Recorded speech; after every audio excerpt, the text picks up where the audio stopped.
today as we celebrate the memorial of St. Augustine.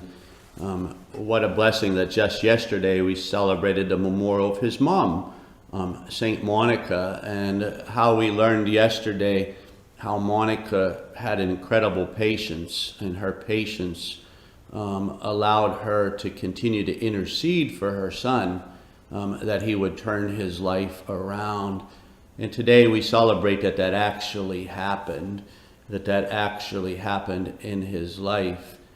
And he had a life that he loved. He had this great love of life, and he did all the wrong things. He was partying,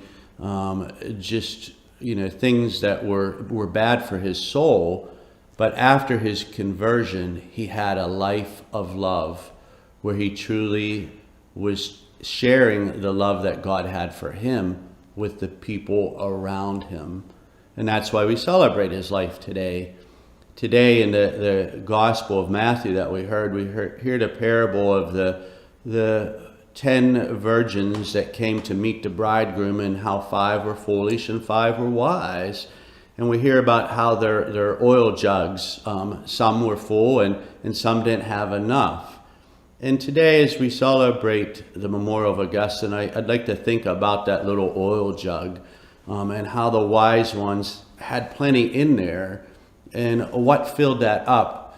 And I think we get a glimpse of that through St. Monica yesterday, and then today St. Augustine, but in a powerful way by the first reading that Bishop Zubik read for us from St. Paul's letter to the Corinthians. Paul's telling the Corinthians that Christ did not send him to baptize, but to preach the gospel, and not to do it with wisdom, the wisdom of human eloquence, but he did it to share the message of the cross, so that the cross of Christ might not be emptied of its meaning. I think whenever we embrace the crosses that come in our own lives, we embrace the meaning of why Christ came. We embrace the meaning of the gospel. Every day, every one of us is called to carry a heavy cross, and sometimes they seem overwhelming, but we embrace that cross. It's not emptied of its meaning, and I'd like to think that fills up our little oil jug, so that our light is kept burning brightly whenever the Lord comes. But my dear family, as we gather here today, I'd like to also think that whenever we help other people carry their crosses, whenever we help them carry their crosses, our jugs are filled up even more, and we show them how to fill up their little oil jugs as well, so that their lamp will be burning brightly when the Lord comes. Tonight, Bishop Zubik and I have the honor and the privilege of celebrating the Mass of the Holy Spirit with the men here at St. Paul Seminary. And the 14 new men that enter, one of the traditions that has been going since 1965, when this seminary was founded, that each class that comes in here, they receive a crucifix. And a crucifix reminds them, it reminds all of us exactly what Paul said, that we have to preach the gospel, and that we have to understand that the cross of Christ can never be emptied of its meaning. The men will receive that crucifix to remind them of the responsibility of carrying their own crosses, but also, God willing, that they're called to serve the church as priests, that they're called to help others carry that cross as well.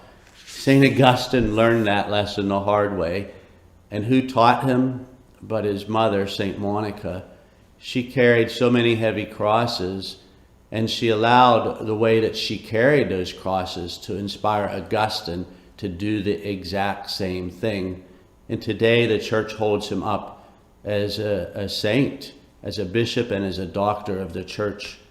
Today, as we celebrate St. Augustine's memorial, may we ask for his intercession, that all of us never are scared away from carrying our own crosses, but also that never in our days, any of our days, that any of us miss the opportunity to help a sister or brother to carry their cross as well.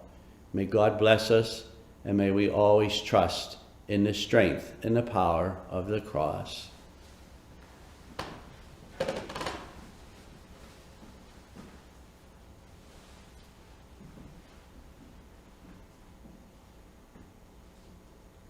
Trusting in